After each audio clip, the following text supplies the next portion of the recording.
Şu an gördüğünüz gibi bu bizim ev, bu da tır.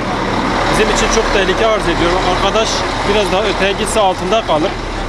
Yani herhangi bir çocuk hızlı bir şekilde evden çıksa şu lastiğin altında kalacak.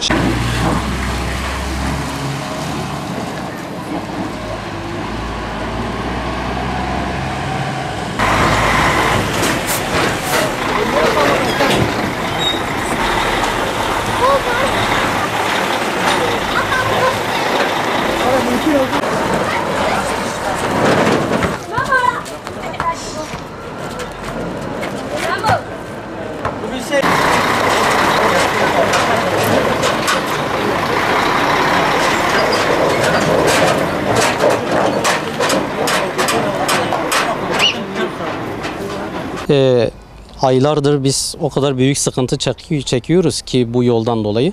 Şimdi bizim İstiklal Okulu'na giden tek yoldur. Yarın öbür gün okul açılacak. Çocuklarımız gene bir tek bu yolu kullanmak zorundalar. Aylardır çocuklardan dolayı biz işe gidemez olduk. Her gün komşulardan birisi nöbetleşe biz kalıyoruz ve çocuklara sahip çıkmaya çalışıyoruz. Şoförlere gidiyoruz, diyoruz ki kardeşim burası yol değildir. Adam diyor ki kimse bize yasaktır dememiş. Kimse bize gelin gidin dememiş. Onun için siz karışamazsınız.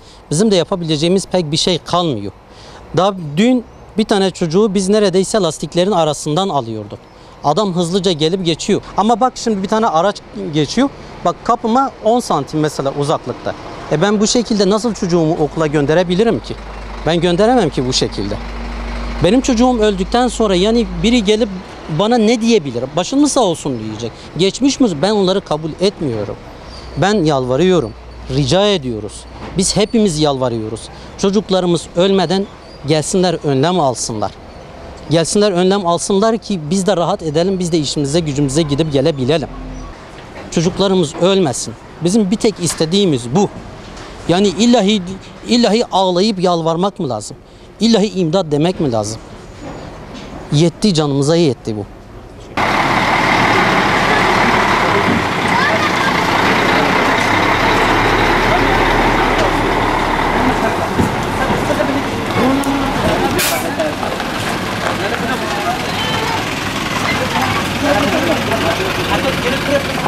Burası Cumhuriyet Mahallesi 1174. sokak.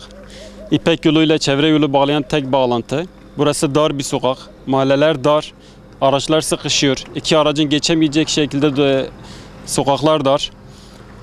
O yüzden burada tehlikeli maddelerin geçmesi oldukça tehlikeli. Geçen gün araçlardan biri geri gelip duvarıma çarptı. Ya çocuğu ya duvarın diğer tarafında çocuk olsaydı veya başka bir insan olsaydı, sonuçta burada mahalle halkı olarak çok zor durumdayız ve çok kötü bir durum. Yani büyük araçların geçmesi, hastamız var, çocuklarımız var, okul yoludur burası. O yüzden işe gidemiyoruz, çocuklarımız evden çıkamıyor. Yükü tehlikeli olan araçlar buradan geçiyor. Allah korusun birinde bir kıvılcım olsa burada 500 hane yaşıyor, komple gideriz, hepimiz yanar ölürüz. Bu yüzden tehlikeli madde ve yük araçlarına kapatılmasını istiyoruz.